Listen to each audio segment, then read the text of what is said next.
Radio 4. It's 8:30. Saturday Night Theatre.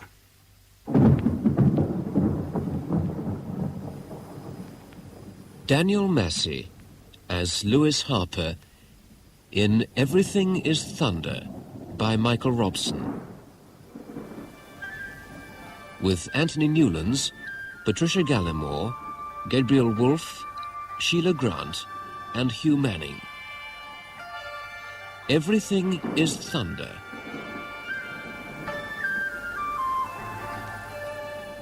Less than a month ago, I was a complacent and relatively useful member of the community. My life was orderly and pleasurable. Squash twice a week for the look of the thing. An occasional round of golf. Drinks at the club now and again with colleagues. A regular income and a satisfying occupation. At 40, I was a man who might not go very far, but I'd gone far enough to meet my never too outlandish requirements. Then, one Monday afternoon in April, I was summoned to the managing director's office. Lewis, come you in. And sit me down. Oh, yes, of course, yes. Had coffee, eh? I have. Cigarette? Not just now, thanks. I see. Well then, you intimated in the pub on Friday that we should have, a basis for discussion today. Absolutely. I do wish you'd sit down, Alec. Making me jumpy, all this pacing about. Sorry. Yeah, I've been totally preoccupied the entire weekend, didn't sleep a wink. The Triton merger? That and concomitant problems. Problems? But this is what you wanted, isn't it? A clear field of operations with your one contender safely amalgamated? Yes, well, that in itself, of course, is fine. Then why the hangdog manner? Well, it isn't quite as simple as I'd hoped. Oh, come on. You never expected it would be simple. In taking over Triton, we're obliged to take on 3 of their admin staff as directors of a new parent company. Oh, that is a bore. I can see that. It's also expensive, exceedingly costly, I might tell you. And what else are you trying to tell me? Merrick of Triton has pretty well the same range and length of experience as you have, and to buy out Triton, we had to take on Merrick. And no alternative, I assure you, though we haggled for days. And I'm expected to work with Merrick. Alec? Merrick brooks no rivals. I don't believe it. I don't believe it. You're giving me the push after 18 years? He has contacts we need for our continuing health. This is the golden hand. Lewis, you're only 40. You have incomparable experience of merchant banking. You're fit, you're single, you're well-liked. You'll fall on your feet. We've voted you a 15,000 quid farewell, tax-free. If you'll clear your desk by Friday, I'm sorry, old Scott. I really am truly, desperately sorry. But there was no alternative. Thus, my decline began. In a large office overlooking Lombard Street. A decline from merchant banking through emotional lunacy to flagrantly dangerous actions. And yet, looking back, I don't see how I could, or would, have acted differently. It was a letter that started the rot. My dear old Lewis, so you've got the boot. I've had no better news all year. You were becoming such a grey old devil, I began to wonder if you weren't slowly turning into a letter of credit, a piece of collateral shoring up Threadneedle Street. Anyway, you're finished, and you're free, and you're on the loose. So, of course, you must come and see us. Let there be no delay. Weather in the Auvergne this time of year is chancy, but a damn sight better than your London street. Mary's is already preparing scandalously expensive food, so you must stay at least a month. We shall expect you yesterday. All love, Charlie and Mary's. Charlie and Mary's own and run a small vineyard near Longogne, by the headwaters of the Allier. The wine's usually indifferent and often repulsive, so they make a steady loss most years, but they don't give a damn. They're living the life they enjoy, and Mary's private income ensures they'll never go short of a crust or a pillow. So, Through the Auvergne I drove. And the further I left London behind, the more my spirits lightened. For the first time in my life, I was free of all obligations except to myself. And I was beginning to relish the experience.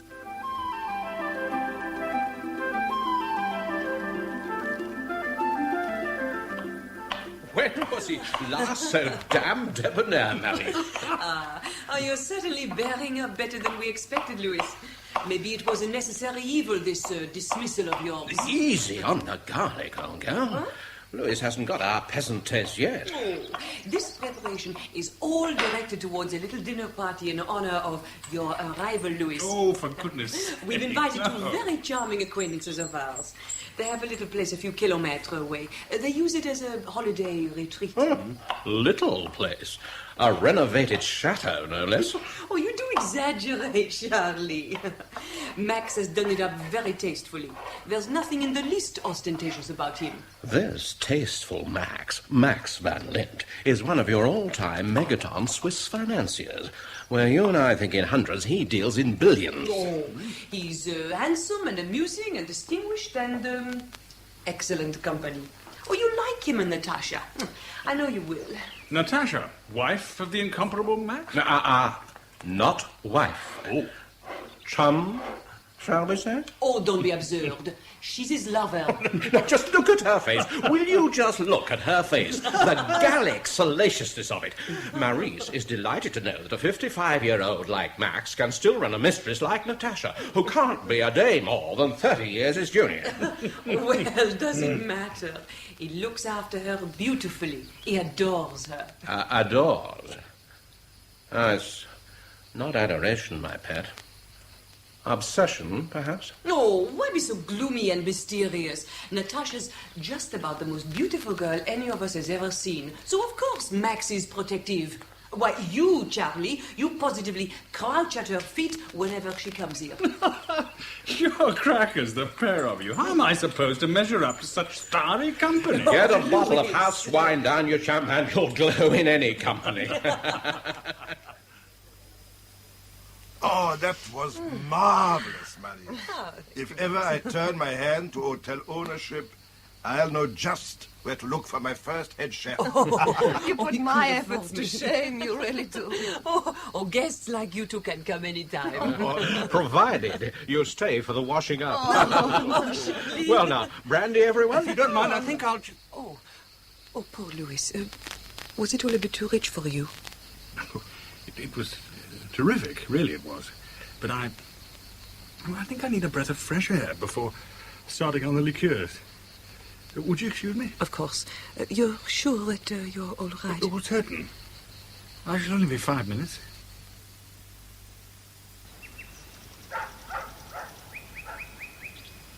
Louis, Here.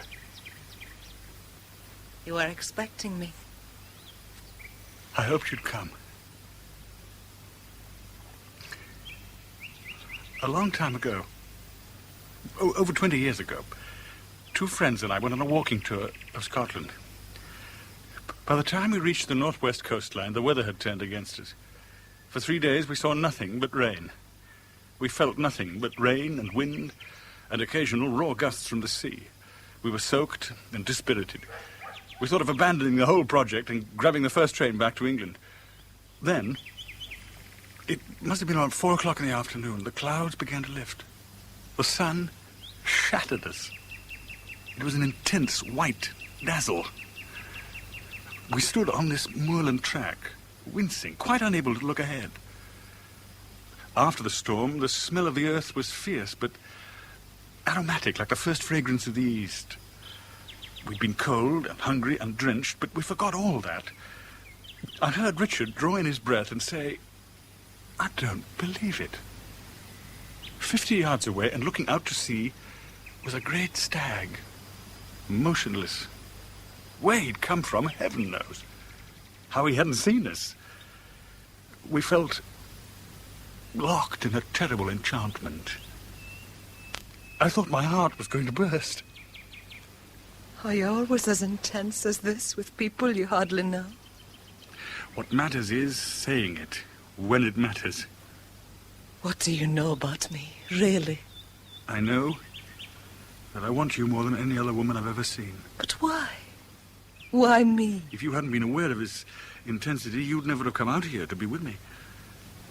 It frightens me. Frightens me? I don't want to be responsible for... What? It's very clear you have an image of me which bears no resemblance to the reality. This is all summer lightning. You won't discourage me. But I have to. I have to. Because of Max? I've got to see you again. No. Tomorrow morning.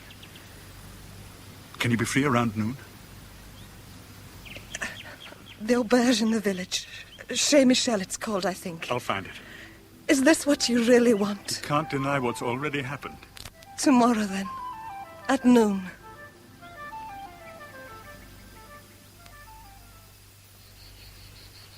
But you must have made some mistake, Louis. I'm sure Natasha would never have let you down deliberately. There is no mistake, none.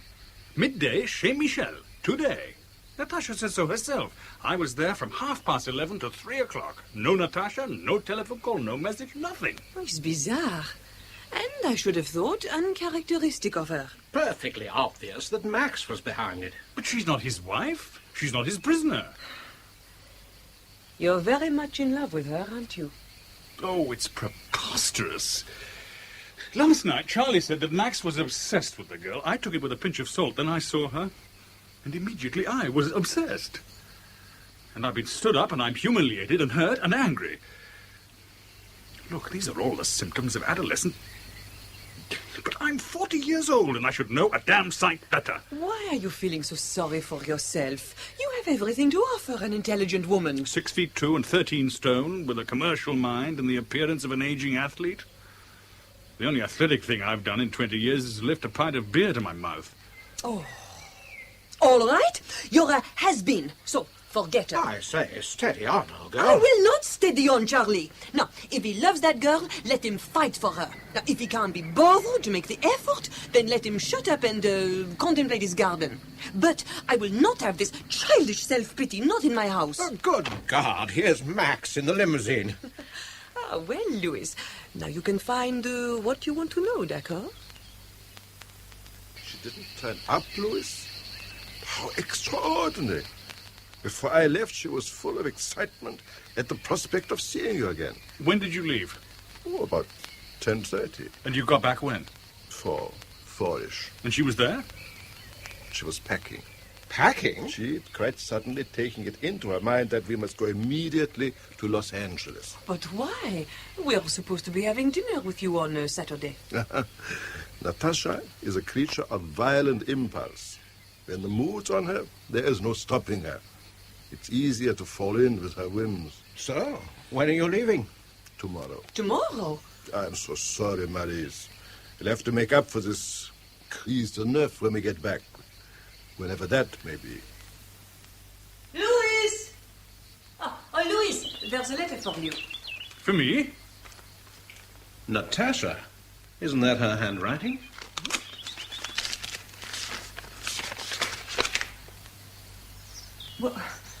What does she say? This is quite extraordinary. My dear Louis, I'm desperately sorry I couldn't meet you yesterday. Please believe me, I did my best to come to the village, but in the end it was impossible. Now Max says we have to go to Hong Kong on Thursday, and he doesn't know when we'll be back. I only wish I knew what was going on. Everything's been so bewildering recently. Please give my love to Charlie and Maurice. You know how I feel about you, Natasha. Hong Kong? But Max told us they were going to Los Angeles. And why was it impossible for her to Why meet should she you? say Hong Kong when Max said Los Angeles? You just said that. And I'll say it again. Max Which quite of clearly... the two do you believe? What? Why should either of them bother to lie? That's not an answer. If Natasha has this affection for you, and her letter is affectionate, then I should believe her. Well, the whole thing's crazy. Max has never been evasive before. He's never lied before. But that was before Louis met Natasha. But since they're going away anyway, why should he lie about their destination? Pointless. Perhaps he doesn't want you following them. Are you serious? I wasn't. Entirely. And I'm beginning to be. I mean, you aren't thinking of chasing after her, are you? Look, Max kept her from coming to see me. It's obvious. I mean, what kind of pressure is he able to exert that he can have her dancing to his tune whether she likes it or not? So, what are you going to do?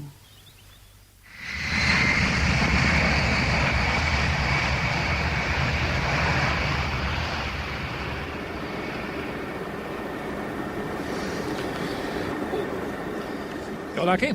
You slept for 2 hours. Slept like a baby since takeoff. Good God, have I? Fancy a drink? You'll be feeling pretty dry now. What a good idea. Steward, what's it to be? Champagne? Beer will do admirably. Couple of beers, please, Dick. Coming up, Mr. Waring. You're a regular then on this flight? To Hong Kong? No, not really. But I'm with British Airways as well. Ah, but you know Hong Kong. Oh, tolerably well. Your beers, gentlemen. Thank you. Ah, yes. Yes, I reckon almost anyone who spends a month or more in Hong Kong can get to know it tolerably well. Small place, the island. This your first visit? Yes. Where are you staying? I hadn't given it a thought. Well, no problem this time of year. Easy to get in most of the hotels. A business trip? Not really. Just curious, I suppose. Will you be staying long? It depends how long it takes to satisfy my curiosity.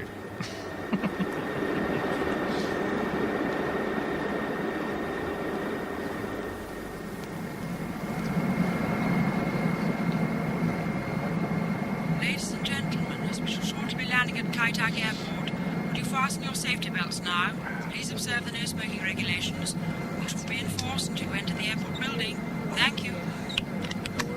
I suppose this is where I say welcome to Hong Kong. Welcome to Hong Kong. Thanks.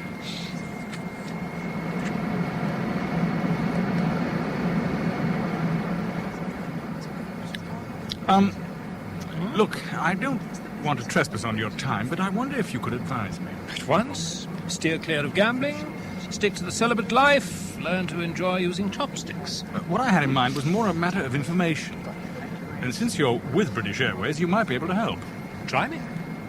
A couple of friends of mine arrived in Hong Kong yesterday, I think. Is there any way of finding out from your people if they did arrive, and if so, where they might be staying? As to part one, no problem. They keep records of arrival for 3 months. In part two, I can have a word with the immigration people. Place of stay is always to be entered on that little white card you hand in. Will it involve you in a lot of work? Nothing that a couple of whiskies won't put right. What are your friends' names? The man is Max van Lint. I-N-D-T. Travelling on a Swiss passport, I imagine. The girl is called Natasha Arabin. I'm not sure what passport she carries. Van Lint. Van Lint, her name seems familiar. Isn't he a big wheel in the Cornelius Consortium? I've no idea. All I do know is that he's a heavy figure on the international banking scene, though he keeps it very quiet, and I believe his headquarters are in Geneva. Must be the same fellow. It makes it easier, too. He's certain to have had VIP treatment from start to finish. They'll know all about him at Kai Tak. In any event, what you'd better do is this. Once you've cleared customs, go to the airport bar, and I'll join you as soon as I've run your influential buddies to earth. Chinese cause we put Hong Kong is an island 10 miles long, but the whole world knows Hong Kong through a girl named Susie Wong. Refugees came in. Waring, I'm here. I'm feeling the humidity already. How'd you get on? Passengers Lint and Arabian arrived yesterday and gave their destination in Hong Kong as the Mandarin Hotel. The Mandarin Hotel. Is it easy to get to? Sure. At the moment we're in Kowloon. Take a taxi. It'll go through the tunnel, Hong Kong side. The Mandarin's well known. You'll have no problems. This is marvellous. Let me buy you a drink. I'd love to join you, but something's cropped up. I'll have to deal with it once. Then let me give you dinner one evening next week. I'd enjoy that. Here's a card. You can always find me or leave a message for me there. Foreign Correspondence Club. That's the place. You look me up when you're ready, and we'll put the nosebags on. Sorry to dash like this, Harper, but you know how it is. Bye.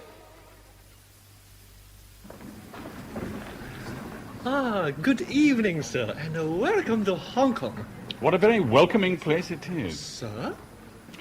I'd like a room for a week. I haven't made a reservation. Thank you, sir. For a week. That's right.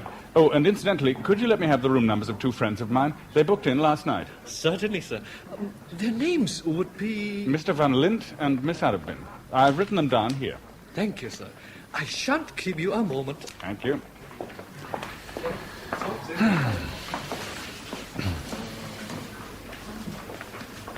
Sir, you sure your friends were booking in here and not at the Furama or perhaps the Hilton?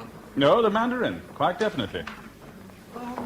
I'm sorry, sir, but neither of these people has booked in, nor did they make a reservation and cancel But that's it. impossible. They gave this hotel as their place of residence on their immigration cards.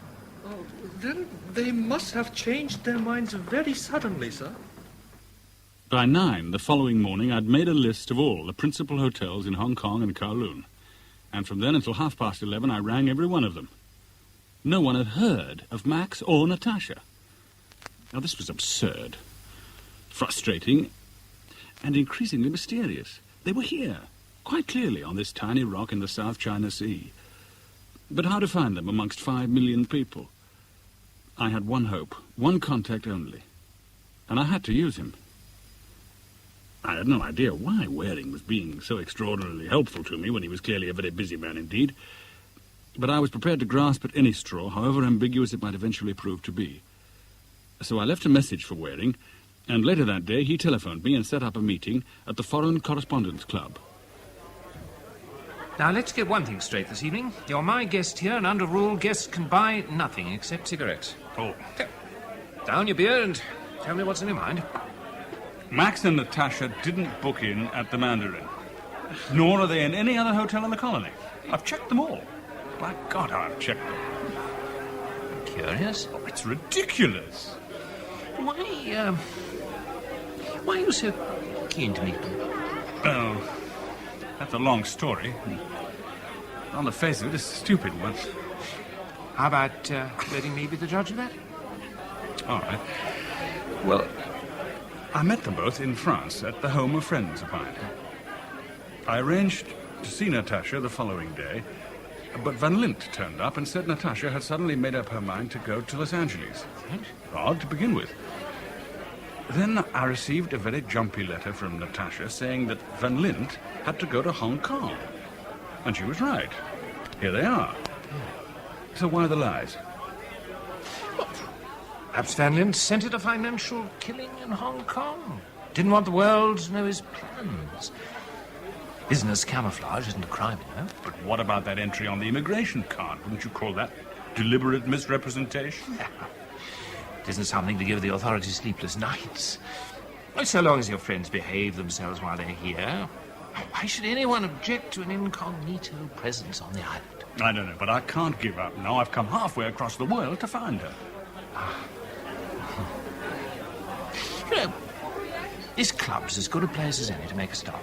Well, financial reporters, Southeast Asian stringers for most of the major European and American newspapers are members. Now, put the word around, quietly. See what I can come up with.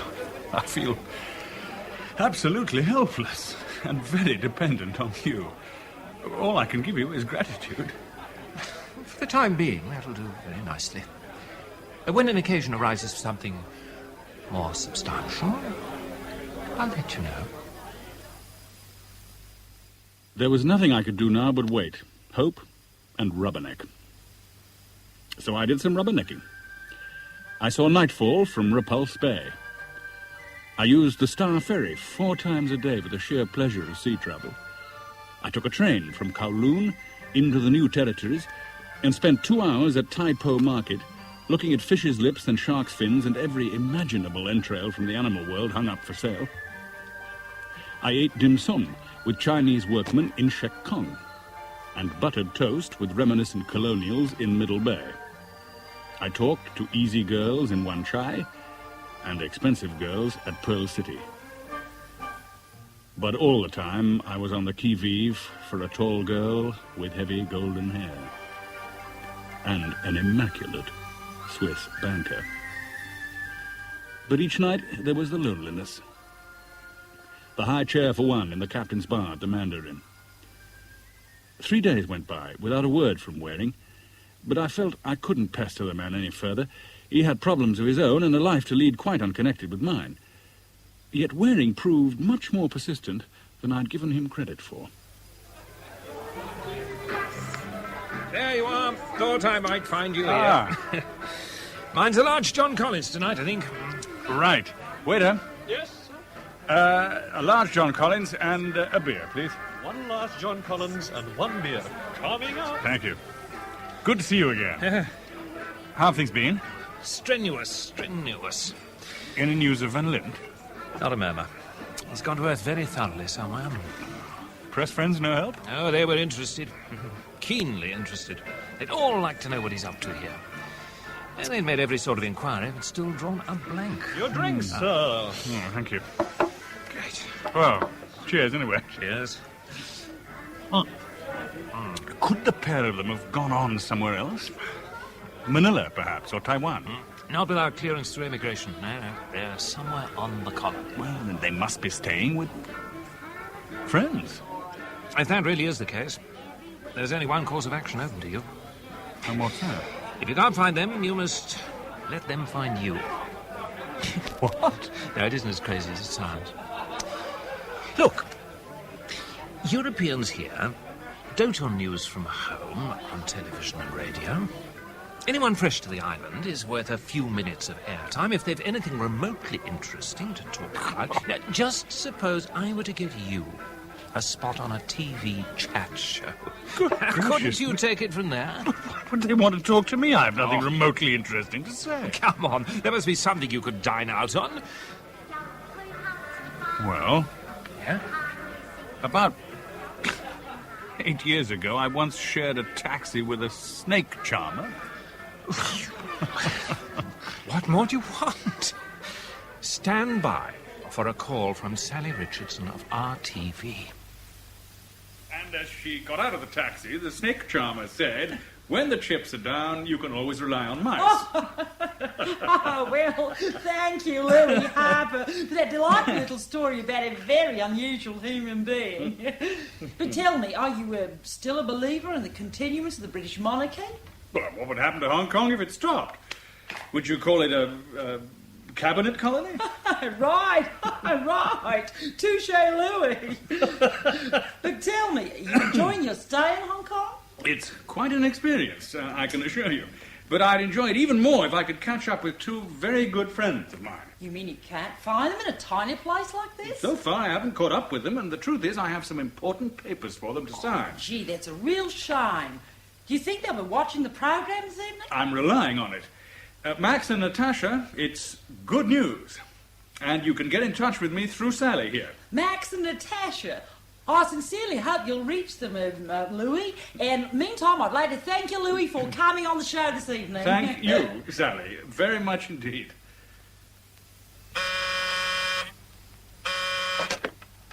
Room 412. Good evening, Mr. Harper. I saw you this evening on television. I think I can help you. To find Max Van Lint? You know the Peak tram? I know of it, yes.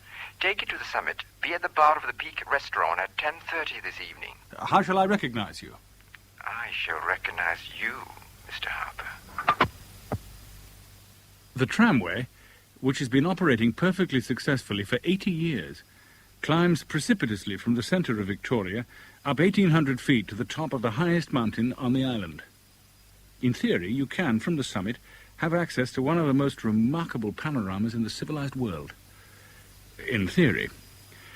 But that night, as on so many nights, the peak was entirely covered with cloud. All I saw was swirling water vapour. But at that stage, I was uninterested in views. The restaurant was almost empty. A few dispirited visitors picked at their food and stared glumly out of the windows at the oppressive banks of clouds. I went to the bar and ordered a whiskey. I was getting tired of waiting at bars for someone to contact me. Mr. Harper? Yes. My name is Choi Seng Chin. We spoke half an hour ago. Would you care to join me over there? Thank you. Okay, 别不讲哦，这个来。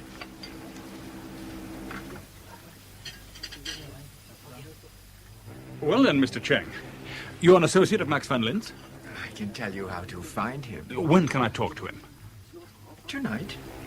You've moved very fast. The show didn't end till 7:30. As you've probably realized by now, Mr. Van Lint isn't anxious to have his whereabouts generally known. With you, it's different. I gather you're a friend of his. An acquaintance? More than that, surely. What does it matter? I want to talk to him. He evidently wants to talk to me. How do we meet? When you finish your drink, take the tram down again as far as the Bowen Road stop. Get off there and wait. Someone will take you to meet your friend. Bowen Road? That's right. Take your time. I'm leaving now, but I paid for your whiskey. Au revoir, Mr. Harper. It's been a pleasure to meet you. Thank you, Mr. Cheng.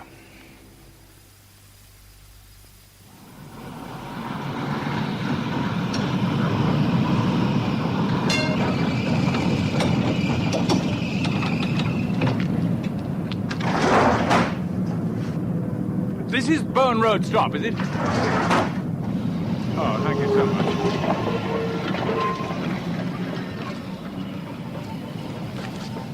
The tram clanked away down the hillside and I was left alone at this tiny halt. I could see almost nothing. The clouds smothered vision. Moist trees dripped. And from Victoria Harbour, I heard the dim boom of foghorns. No one was waiting for me. I lit a cigarette and paced about restlessly. I felt chilled and apprehensive and longed for the warmth and welcome of the hotel. Mr. Harper? Mr. Harper? Mr. Harper? I saw 4 of them emerge quite slowly from the cloud and darkness below me. They advanced cautiously, strung out across the steps. I was far bigger than any of them individually, but there were 4 of them. And how many more behind me? Mr. Harper?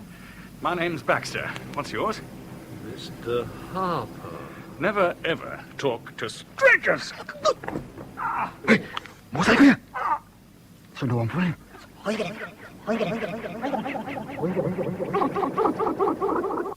It's Murray again, Harper. Murray. Well, now, it could be worse, I suppose. The doctor tells me you can leave the hospital today. Well, at least they didn't rob you, and the hospital certainly will. No, you're a great comfort, Inspector. Nothing like a broad grin at someone else's misfortune. Well, you're alive, aren't you? All your teeth intact, no bones broken. What's a black eye and strapped ribs to a fella your size? Very painful. Yeah, I appreciate that, and we're doing what we can.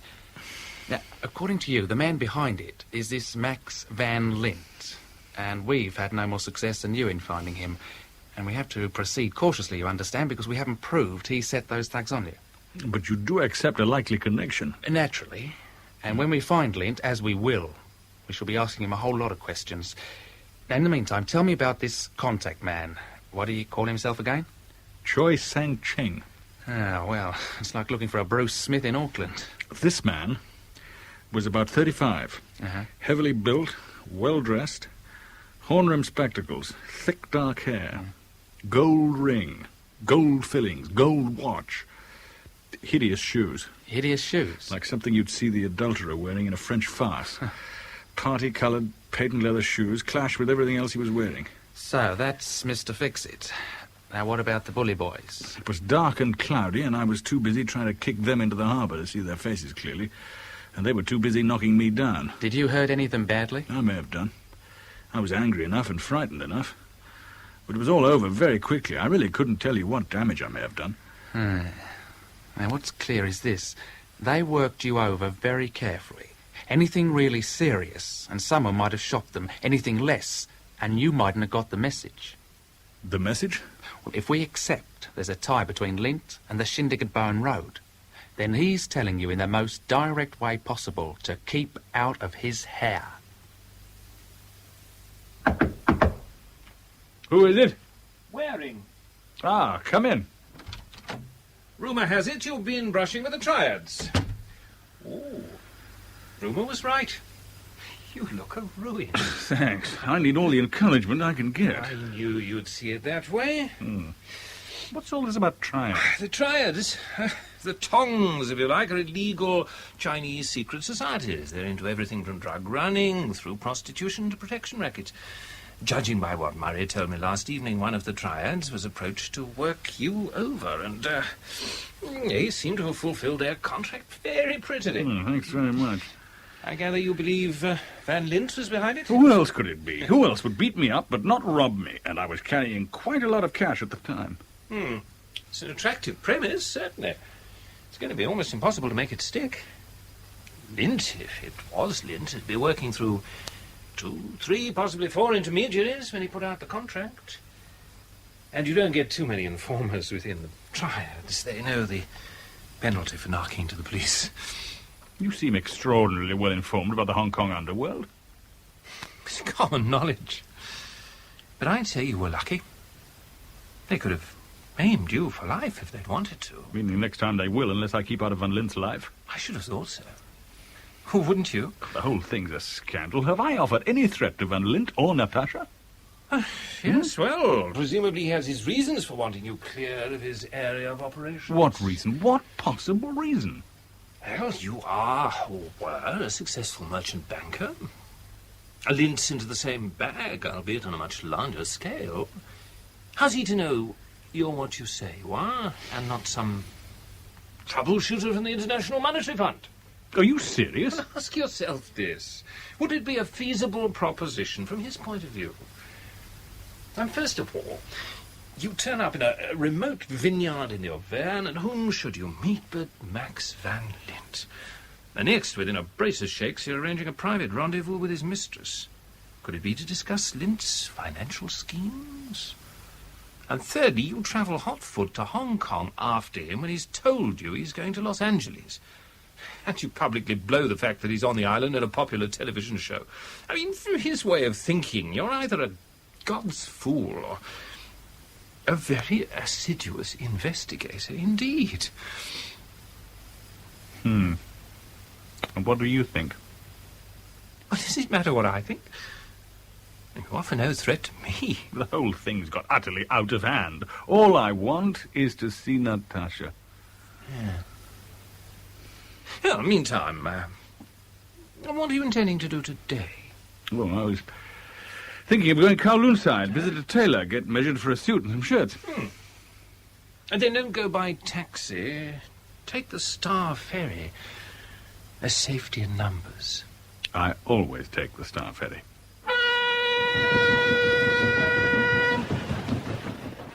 So, once again, I was heading for Kowloon. Not so much to kill time as to annihilate it. My face was still swollen and sore. My ribs still hurt me.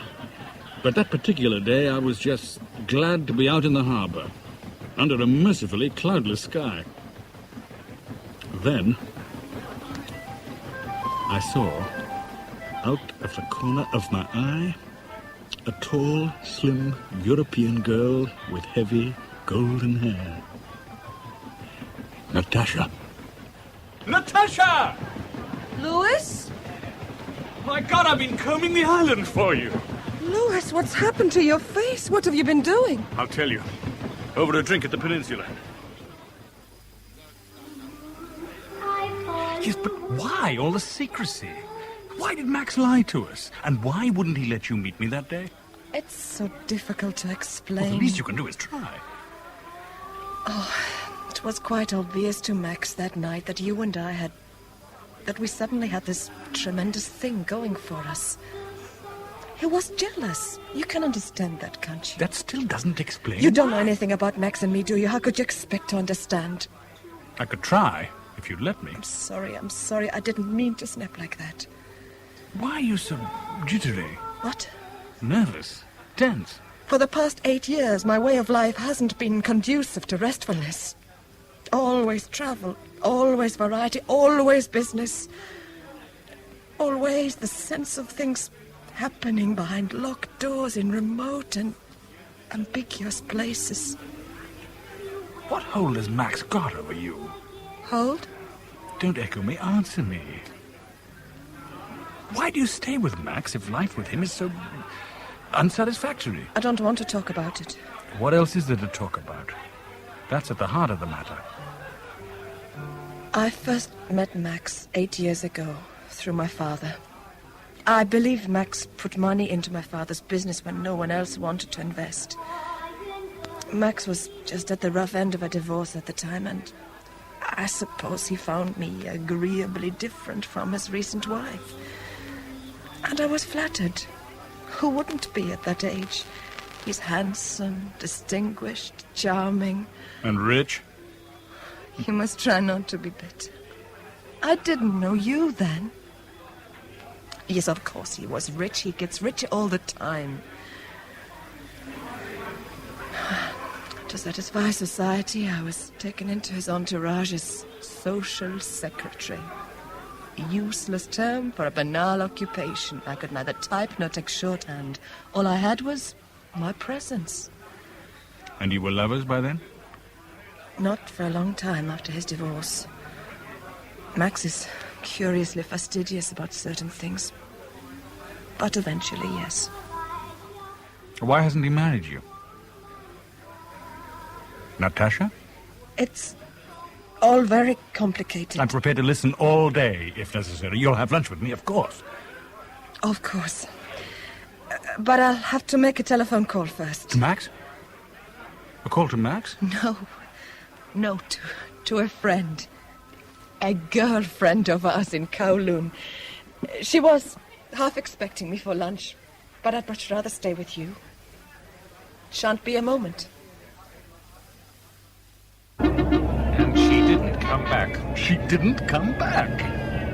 Once again, I was stuck at a bar, ordering drinks I didn't want, looking at my watch and waiting for Natasha. I waited for half an hour, then left a note with the bartender with my telephone number at the hotel in case Natasha eventually did go back there. What the hell is going on? She had every intention of having lunch with me before she made that telephone call. Presumably to Van Lint, and not to the girlfriend in Kowloon. Who else could have changed her mind so suddenly? It has to be Van Lint. And I still don't know where they're staying. Van Lint's manipulating, and of course, I get the feeling the whole time that she wants to break away from him, but can't. Or daren't? Well, the one presupposes the other, doesn't it? I think I shall have to contact the police. Would that be wise? Well, in the first place, you've got nothing to go to them with but doubts. In the second place, if Natasha is under some kind of duress, surely a lot of coppers scampering round is going to make matters far worse for her. I don't know. The whole thing's such a mess. Where are we going, by the way? To my apartment in MacDonald Road. You have an apartment here? No, company owned, of course. I asked a friend of mine to meet us there. Take her mind off things for a while. I think you'll like her. Good. That'll be the young charmer now. All right. I'm on my way, you impatient beast. Hello, darling. Hello, David. How have you been? Devastated till you arrived. Oh. Come and meet Harper, the unfortunate traveller. I've been telling you about Helen Lee. Louis Harper. Louis? How do you do, Helen? How do you do? Now, you must be extremely agreeable to her, Harper, because not only is she quite the most gorgeous girl the Chinese ever produced, but her old man's quite the richest chap in the colony, said. Oh, he always says that about me. Don't listen to a word of it. I said because it's true, and in a moment she'll blush. You're quite hopeless, David. And if you go on like this, I shall have to leave. You can't possibly leave, because that's what I have to do. Now. What? But I've only just arrived. Sorry, darlings, but there's a VIP due at Kai Tak in half an hour. If I'm not there to meet him, my head's on the platter. I'm sure you'll get along beautifully without me. Helen, you know what to do about the keys and things. Bye now. Well. Is he generally like this? Sometimes. But I'm sure you know him much better than I do. I've known him for rather less than a week. But he spoke of you so warmly, I assumed you were a very old friend. Oh, listen, do let's sit down, Helen, would you care to tell me precisely what David Waring does? He's with British Airways. So he told me, but in what capacity? I've no idea. Something fairly grand, I should imagine. He lives rather well, really. Indeed he does. And he seems to be on intimate terms with every influential person in Hong Kong. Oh, he is. But it's a small place, you know. People keep telling me that. Would you like a drink? Not for me, thank you. But you go ahead, please. You never drink? Well, I'd like to, but it makes me ill. Actually ill. So I don't. Well, then let me give you dinner somewhere. Are you hungry? Not really. Neither am I. Why don't we just talk? What a very refreshing girl you are. Thank you. Well, what should we talk about? Why, you could tell me what you're doing here for a start? I see. Well, it's not going to mean anything to you. But I'm looking for two people. A girl called Natasha Arabin and a Swiss financier by the name of Max van Lint. Van Lint? Max van Lint?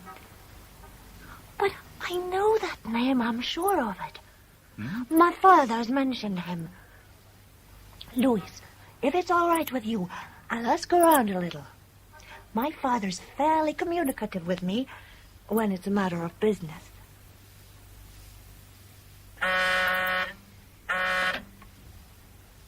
Louis Harper?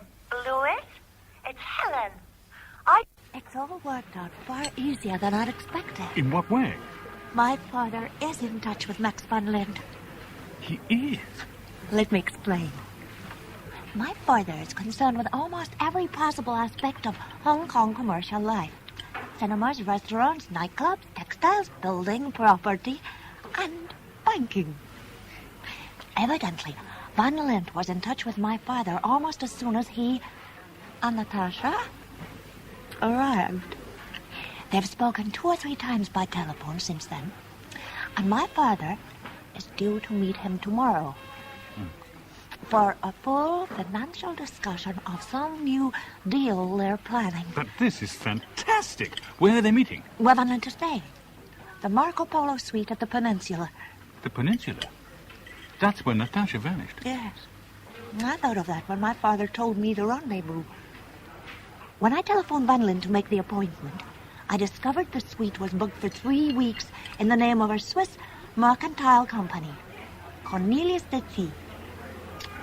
So that's how he got round personal registration. It would seem so. Louis, my father asked me to set up the meeting for 1 o'clock. That's when he and his solicitors will arrive. But I told Van Lint it was for 12:30. That gives you exactly half an hour to do what you have to do and get out.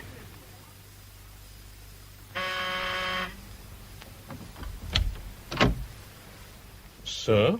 I'm representing Mr. Howard Lee. I have an appointment with Mr. Van Lint. But a meeting is for 1 o'clock, sir. Tell Mr. Van Lint I'm here. My name's Harper. Harper. Very well, sir. Would you please wait? Harper, my dear fellow, come in. Good to hear from you again. So, you finally made Just it. what the hell has been going on? Do take a chair, Harper. Where's Natasha? In the guest room. She'll be here presently. How much did you pay Choi Sang-cheng? You have me at a disadvantage. Choi Sang-cheng. The man who set the bully boys on to work me over. The fact remains that you're here. Discolored, perhaps, but persistent. What am I going to do with you? Let Natasha go. Let her come to me. You'd accept her? Oh. Would you accept her? I wonder if you knew her half as well as I do. Both of you see virtue in nuance. You revel in obscurity. For a reason. What reason? Louis, you can't fail to have realized that Natasha's a complicated and highly strung girl. She's given to sudden flights of fancy, passionate attachments, and equally fierce withdrawals. She's also inclined greatly to dramatize herself and her circumstances. She hasn't yet succeeded in establishing a stable personality. Given your lifestyle, who could? I have no such problem. Well, you've had the time. You're 30 years older than she is. I like you, Louis. You have an integrity I admire. Oh, for God's sake. No, I mean it. What did Carlyle call Robespierre? The sea-green incorruptible. You are also a sea-green incorruptible, as I certainly am not. As Natasha sadly is not. Hello, Louis. I'll leave you to it. Natasha, my dear. Natasha? Doesn't get any easier, does it? To stand me up once was understandable. Just. Twice is unforgivable. Oh, Louis, the same pressures were brought to bear. If you don't want to see me again, why not say so and have done? Because you know that isn't the case. Just what is the case? Please, try not to be angry with me. I can't bear it. When you're angry, I want to cry. And when I cry, I can't talk sense. But I am angry, more than angry. Furious. With me? Only with me? With whatever's making you behave as you're behaving. Have you no mind of your own? My mind is very much my own, but my loyalties are divided. You've seen too many B pictures. Oh, Louis. Is it a straight choice between Max and me? If only it were. Looking beautiful and tragic isn't going to help any. Without your decision, the whole pack of us are condemned to a life on hot bricks. And I know who's been doing most of the sweating so far. You have every right to be angry and disgusted. I think so. But I think Max intends to come up with a solution. Max? Why must Max be the arbiter of your life and mine? Because he has the power and the means. I see. Love counts for nothing? It's dictating his life as well as ours. You're a remarkable devil's advocate, aren't you? Oh, Louis, why are we quarreling like this? Because I want the issues made plain. I love you, and I want you to share my life. You maintain that Max feels the same way. That's his privilege. That and that only. It's up to you to make the decision. Max and I are already committed. So, meeting concluded, eh? Well, now, Louis, I have a meeting of my own in 5 minutes, as you are aware, and what you and I have to discuss will take time. Will you have lunch with me tomorrow? Why don't we just talk? Have you been to Lamma Island? No. Oh, you'll like it. About 6 kilometers west of Repulse Bay, and at this time of the year, very peaceful. There's an inlet there known as Picnic Bay, and overlooking the jetty there is a restaurant. Meet me there at 12:30 tomorrow. I'd rather that you weren't late.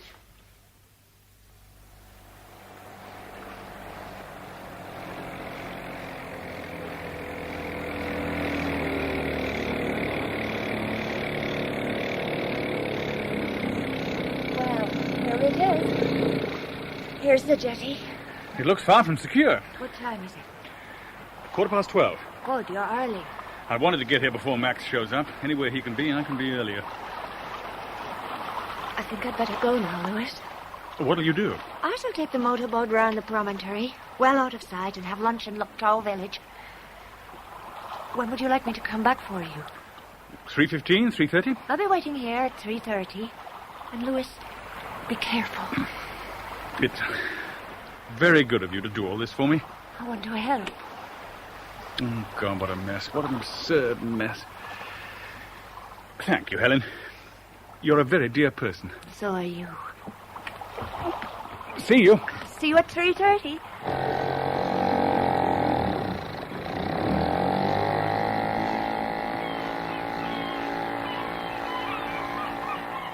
The sun was intensely hot that day, and there wasn't a breath of wind. The jetty swayed as I gingerly walked down it towards the restaurant. It looked absurdly out of place, somehow.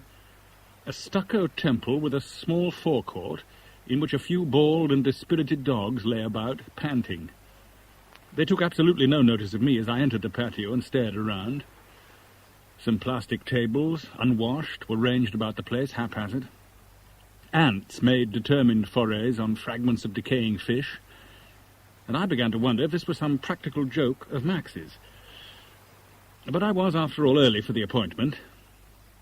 I lit a cigarette and contemplated East Lamma Channel. Enjoying the view? Where have you been? Ordering lunch. I hope you'll like it. But why here? Why here, of all places? It appeals to my sense of the remote. And you must admit that you'd go far to find a better view. The Aegean, perhaps. Don't all these little islands put you in mind of the Cyclades? I believe you have a proposition to discuss. And discuss it we shall. But I'd like to make one observation. I mean it quite sincerely and in your best interests. When you talk sincerely, I start counting my spoons. Just hear me out. Helen Lee. What about her? She's been your confidant and your assistant. Without her, you would never have found me. So?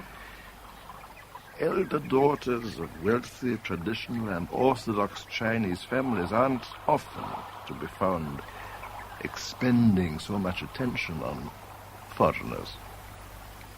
I think little Helen is falling in love with you. Oh, don't be absurd. Her father, who dotes on her, intimated as much to me yesterday.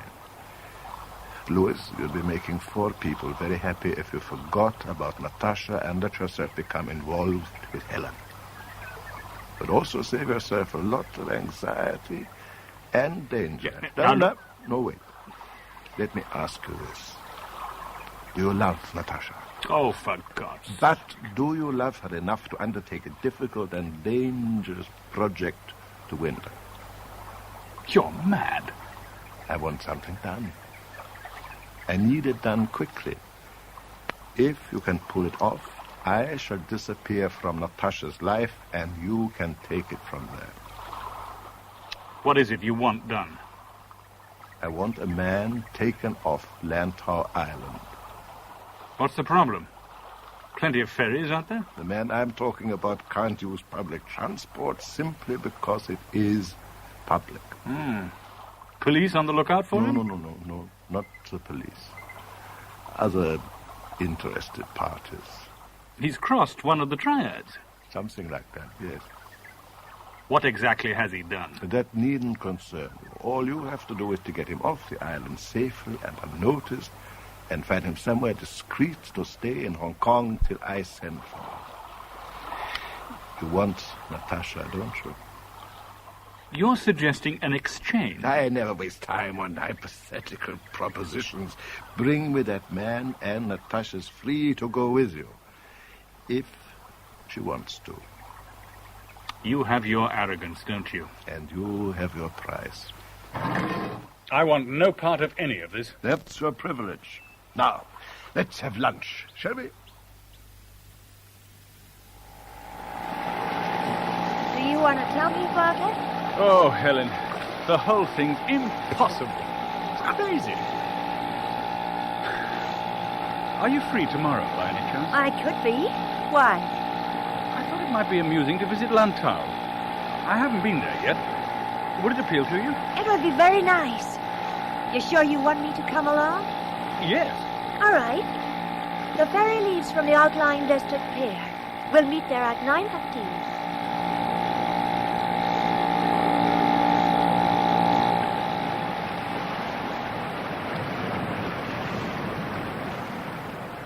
So my shabby misadventure began, with deceit and guilt padding at my heels.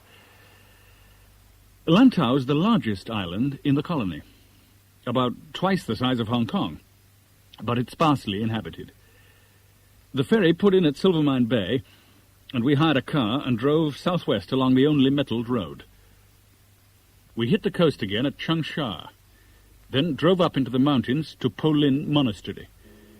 Helen was in high spirits. I tried to echo her mood, but the thought of what lay ahead was too bizarre and depressing.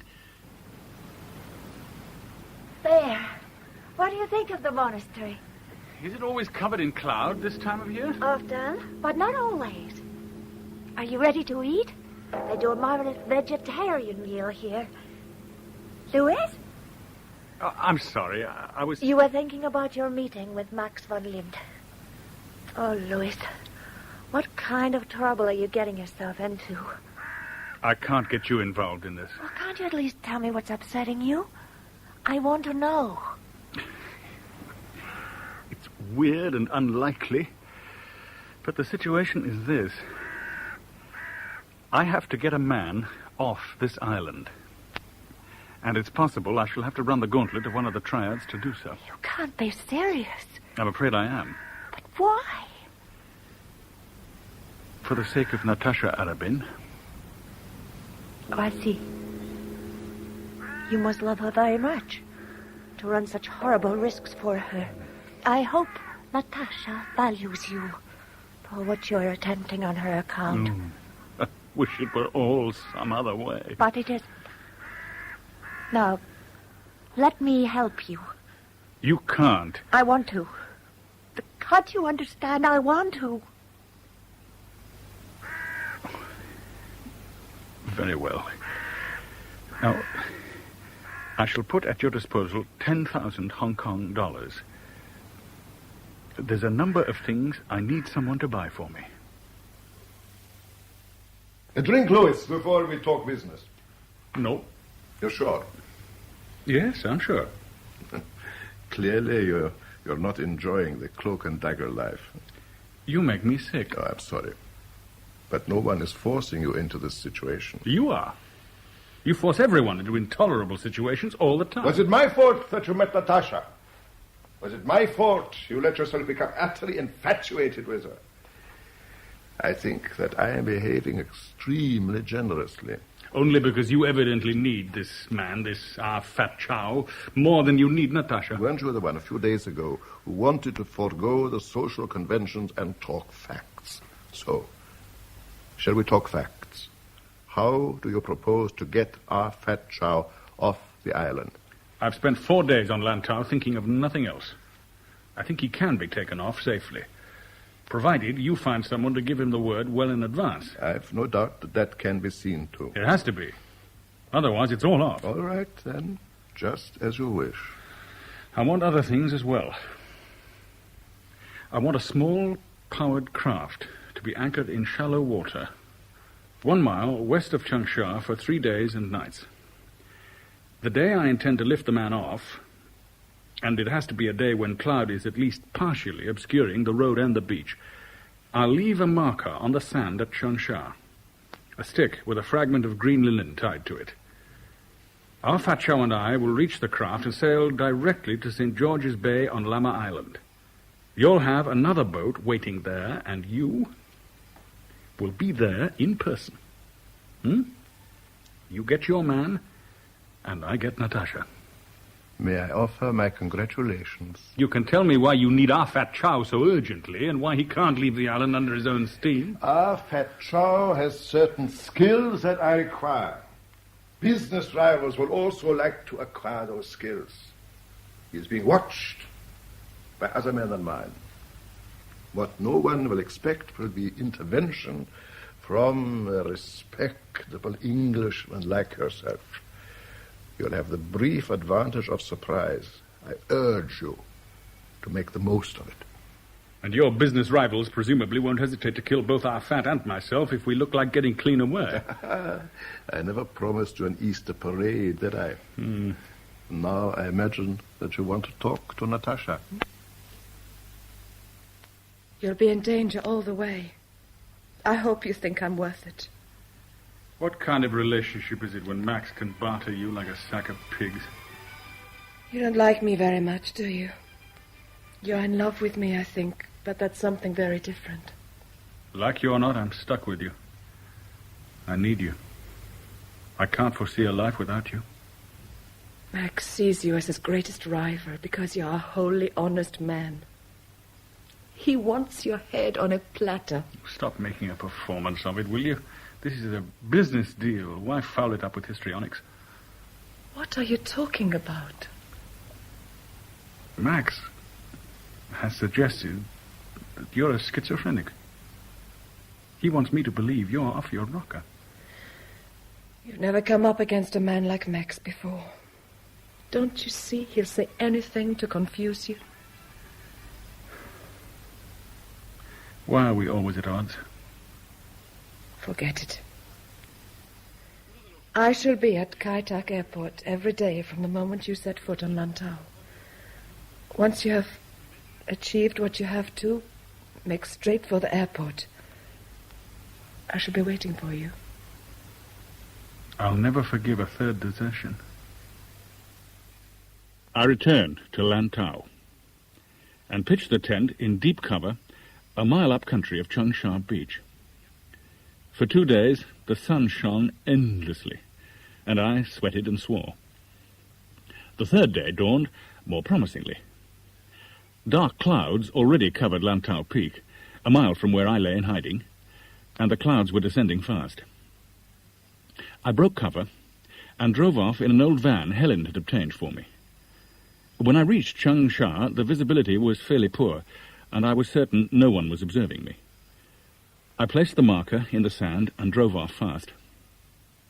I left the van, well camouflaged, not half a mile away, then took to the hills once more. The clouds were very low now, and moisture coated my hair and eyebrows. Then the storm began quite suddenly, and everything was thunder. It was obviously building towards the mother and father of all cloudbursts, and if I didn't move now, I should have no visibility at all.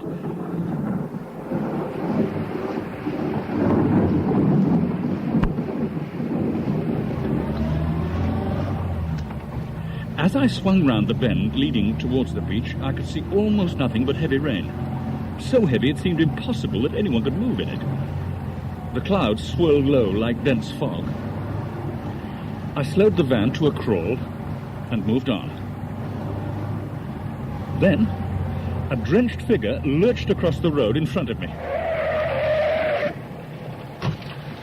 Off that, Chow? Yeah. Get in. Quickly, get in.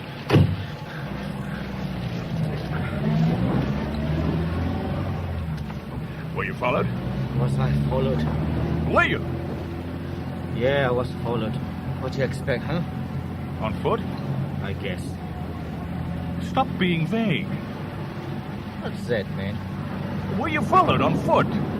And if so, by how many? 5, 6, I don't know. All right, on foot. But they also have vehicles. They what? Transport, cars, lorries, vans. They got what they need.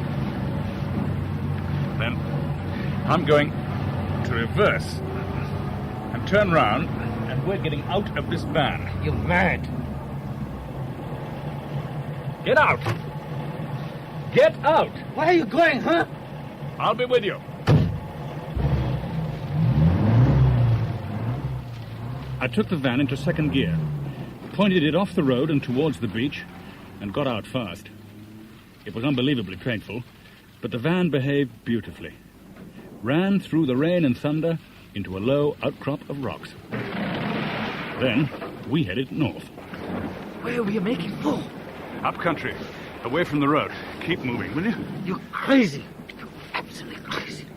Why you burned that van? How will they know we weren't in it? How will they know? It'll be a couple of hours at least before they know for certain. Them and the police. Police? Why you say police? They're going to investigate a burning vehicle, aren't they? They'll throw a screen between that wreck and the outside world, won't they? So it'll take the people who are after you longer to get at the truth. And by then, we shall be lying low. I wish I knew what the hell was going on.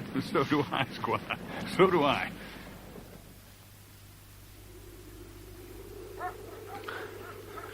What's that? Huh? Dogs? Police dogs? Police? If the police suspect a triad was behind the wrecking of that van, they'll be out and about in force. It'll confuse whoever may be following you. But I wasn't reckoning on so fast to the action. Man, you're crazy. Wild. Police dogs. We haven't a plan. In 10 minutes, we'll hit a broad stream. We wade down there for a couple of miles and then move off northwest. A stream? Find a stream in this darkness, this weather. I spent 4 days here planning every step of the way. Now, will you move it?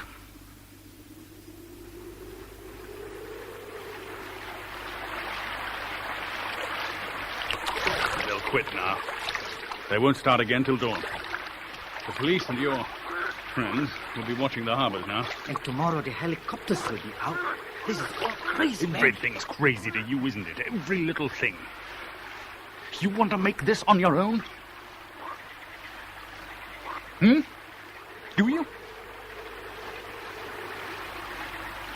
All right. So just keep waiting. We must have paid you a hell of a lot to take this risk. Who must? Chang. Who? Toy Sang Chang. Man about 35. Well-dressed, gold teeth, gold watch, gold cufflinks, improbable shoes. Yeah. Toy Sang Chang. Did you say he arranged all this? Must have done. So why didn't we live by that junk? The junk that was waiting for us by Chung Sha Beach. You knew about that? Yeah, I knew. Why wouldn't I? You're telling me that Choi Sang-cheng was your contact man for this breakaway? He pays guys to tip me off when to run for it. So why didn't we use the junk? Because if you could see a moored junk waiting for 3 days off the beach, then so could whoever's following you. They'd have cut us off long before we ever got there. Okay, so how we get off this damn island, huh? You'll find out. Now, listen to me. Have you ever heard of a man named Van Lint? What? A Swiss financier called Max Van Lint. No, man, I haven't. Why should I? All right. Let's just keep moving.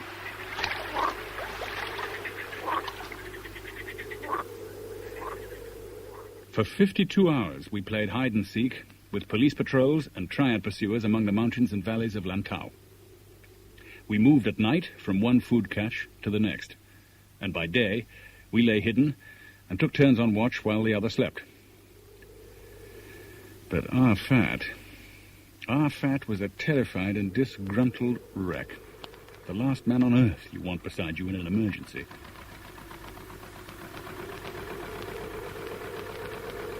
That village ahead. That is where our boat is waiting. In 10 minutes or so, when it's fully dark, we'll move in and investigate. Another boat. And what about the police vessels? Can you imagine I haven't thought this all out, you fool? That village is only a mile from communist territorial waters. Once we're in that sector of the South China Sea, the colonial police can't follow us, and the triads won't. Great. And what about the red Chinese? You want cherries all the way, don't you? Why, what? Oh, forget it. Is he asleep now, Captain? Yeah. The brandy helped. Thank God. I'd have thrown him overboard if he'd done any more complaining. A boring fellow. Just about. You'd better go below yourself and rest, Harper. You'll have a heavy day tomorrow. Yes. You know the course? We sail south of and parallel with the territorial limit until we reach Potoi Island. Then we re-enter colonial waters and make landfall at Taiwan Bay. You change ships and make your own way back to Hong Kong. Fine. Are there likely to be any communist military vessels about at night? I don't think so. I hope not. But I warn you, if one of them approaches, you and your friend will go overboard. Your directness is most refreshing. All right, I think I'll go below now. I'll wake you when we sight Potoi. Harper, wake up! What? Are we there? Come up on deck quickly. What's the matter? Quickly and bring the night lenses. What's wrong? There's a light, powerful vessel to starboard. Here, give me the glasses. What is it? Here, just see for yourself. No, follow the line of my finger. Can't find... No, over there. Anything. Wait a moment. My God. Well, what do you think? Looks like an MTB. What? Not a torpedo boat. Oh, that's all we need. How far are we now from British waters? About 10 minutes away. Get down! Get down! A searchlight sweep? What are they looking for? They've seen us. They're signaling. No, they want us to heave too. Keep going, for God's sake! This is where you and our Pat take to a lifeboat. You can't be serious. But we're almost home and dry. Not worth the risk. You wake our Pat. Look, man, here's $200. What? Here. There'll be another 2,000 for you at Taiwan Bay if you can get us there safely. Huh? I can try, but it's going to be a rough ride.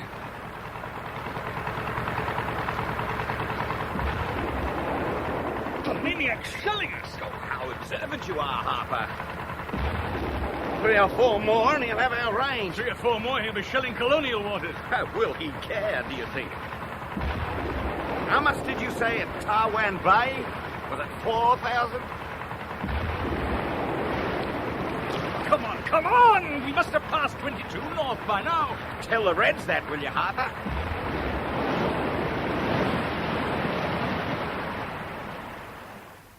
How nice to see you again, Louis. Your initiative appears boundless. But why didn't you use the junk you requested me to provide instead of running the gauntlet of communist patrols? Wouldn't it have been less taxing on the nerves? I don't trust you about anything. What guarantee did I have that a couple of your boys aboard that waiting junk weren't paid to remove me once our fat was clear? Now you seem to be picking up a few of the ground rules. You're contemptible. I'm sorry that you should feel that way. Because on the strength of these past few days, I'm beginning to realize that you have certain shining qualities. Were our situation other than what it is, I could offer you interesting and lucrative employment within my organization. I want to talk to Natasha. I thought that you might.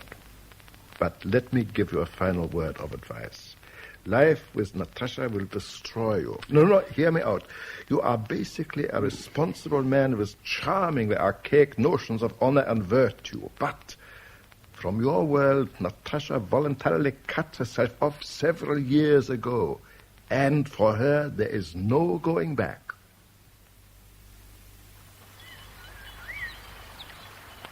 You've been very quiet all afternoon.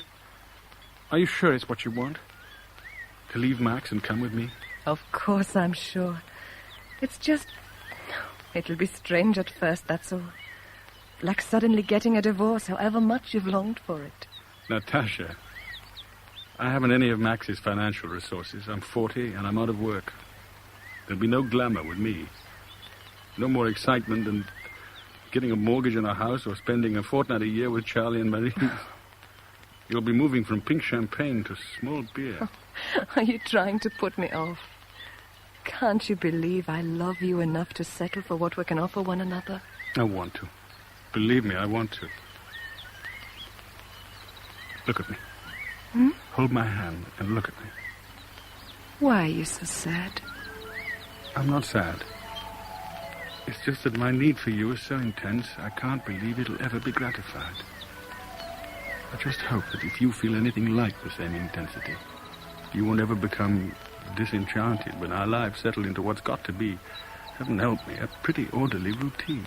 But don't you see, that's what I need as much as I need you. Life with Max has been a gorgeous sham. You represent reality, warm and loving, and yes, orderly. That's why I'll be waiting for you at the airport tomorrow. Waiting with far more hope and impatience than you think I'm capable of.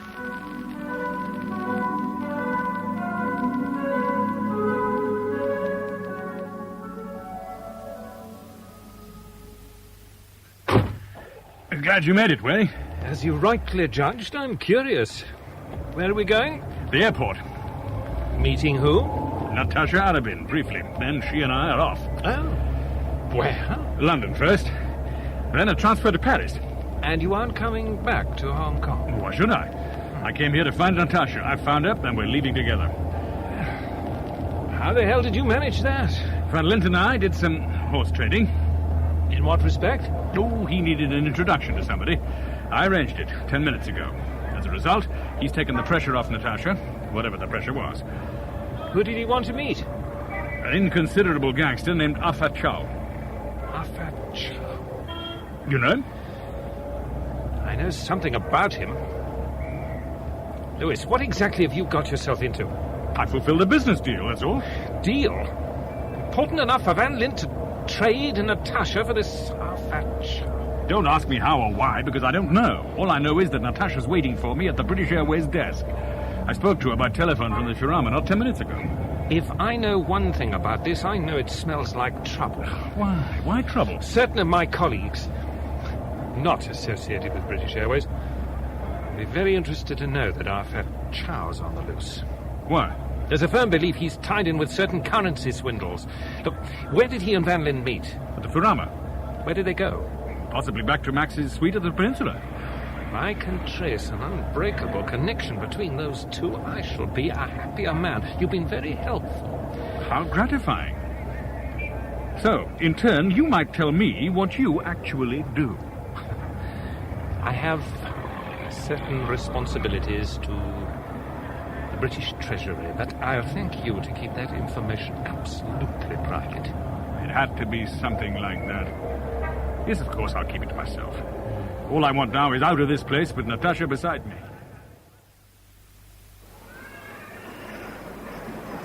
But where is she? In God's name, where is she? She's not here. She can't be. Or if she is, she's decided not to show. She couldn't have missed the announcements. Impossible. But she's crazy. I spoke to her not more than an hour ago. She was here at reception. Louis, your plane leaves in 10 minutes, and by rights, they should have closed the gates already. You expect me to leave without Natasha? If you stay on in the colony now, you'll be in deep trouble, I warn you. Trouble? Get it into your head. The girl has ditched you. Isn't that sufficient? She's always stood you up. Louis, you have everything to lose by staying on. Who are you? You've got to trust me. Our fat chow was bad news. Leave it at that. I mean it. You've lost her, Louis. Cut your losses and run. Go on, run.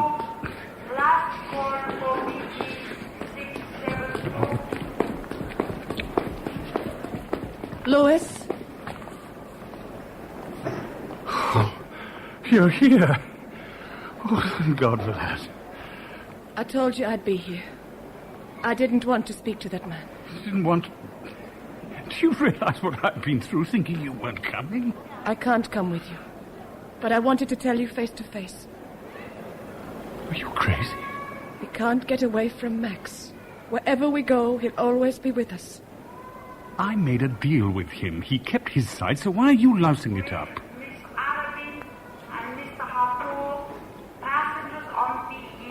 Natasha, this is our only chance. I can't live with those kind of shadows stalking us. You never intended to come with me. All right, I didn't. Ever.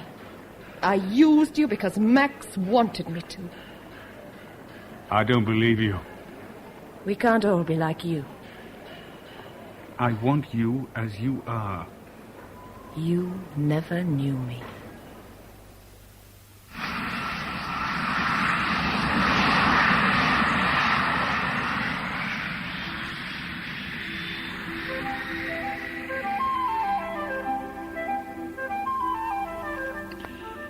So, once again, I went back to the Auvergne. Back to Charlie and Marie's to lick my wounds. But this time, the wounds were deeper. It's an extraordinary story, Louis. Quite extraordinary. That's a word I've used once or twice to describe recent affairs. Oh, Louis, you're well out of it. That girl has fooled you far too often. But why? Why say she'd go through with it and then vanish at the last minute? I'm afraid it comes down to this. Max is an infinitely rich man, and Natasha's grown used to living with his kind of unbelievable luxury. She must have decided, however deeply she appeared to feel about you, that she couldn't give it up. Oh, she's worthless. Worthless. Oh, come on, Marie. But it's true. Isn't it, Charlie? What have I learned this past fortnight?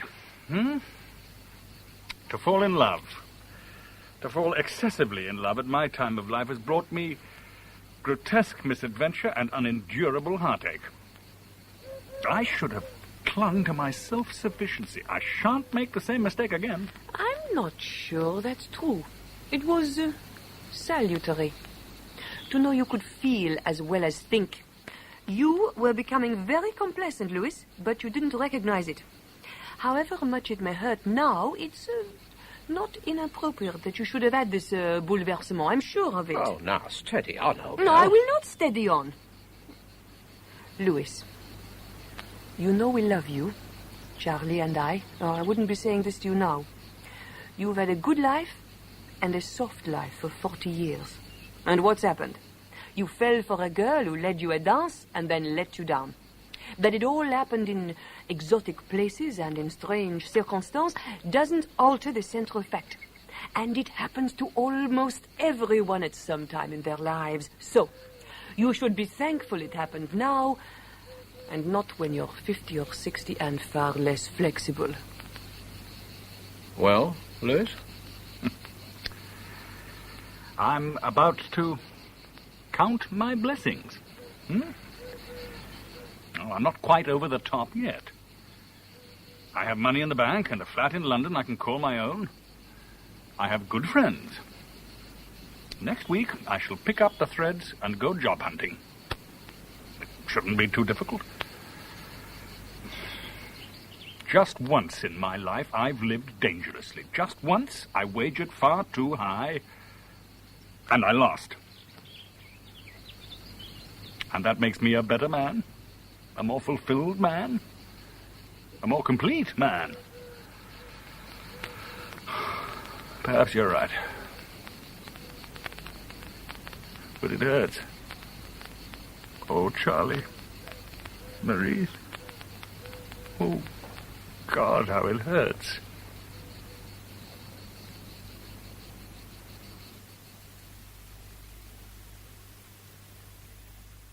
In Everything is Thunder by Michael Robson, the part of Lewis Harper was played by Daniel Massey.